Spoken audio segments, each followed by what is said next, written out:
Tim Root, Hi. thank you for inviting us into your home studio.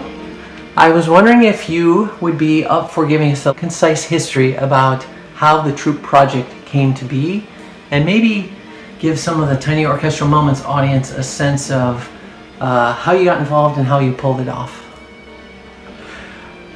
What happened is that I moved to Paris. I was living in Paris. I had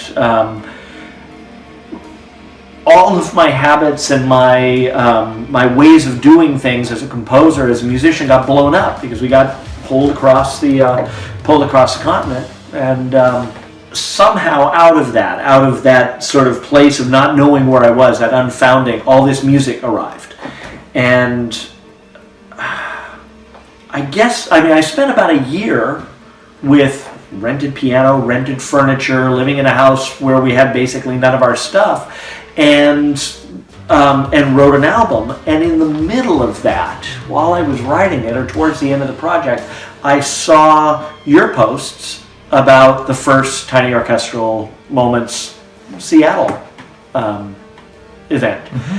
And it occurred to me, boy, that's an interesting way to do it. And you had been on my mind as somebody I needed to contact about this music anyway. So I saw Tom, and then I finished writing this record and wrote to you and said, I think this would be a nice, interesting project to bring into that model. And so we did that. We spent the next 9 months or whatever it was talking about it, and gathered these amazing 10 musicians, some from my weird improvisatory world, some from your tiny orchestral world, crammed these two groups together in a house, right?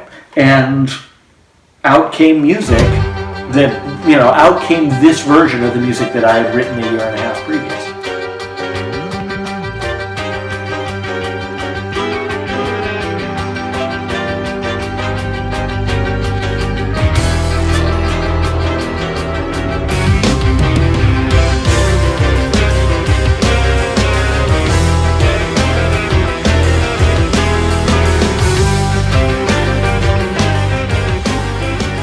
Can you describe maybe one or two of the moments, either during the rehearsals or the recording, that stick with you as significant, energizing, or unbelievably magical?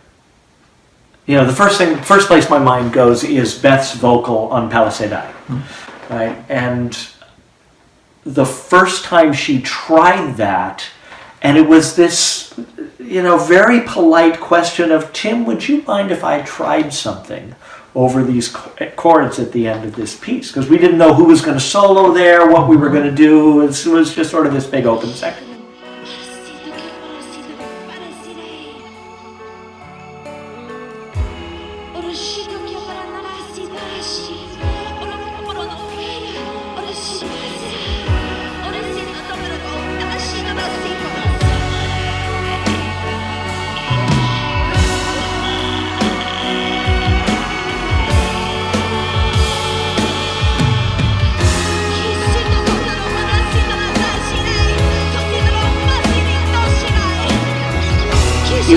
It was that Beth's courage in taking that chance and saying, can I try something here? Open the door for everybody else to begin contributing themselves to the project, not just following along and playing the music that was in front of them, but saying, here, I'm going to bring my whole being into this thing, right? And Beth opened that door for all of us.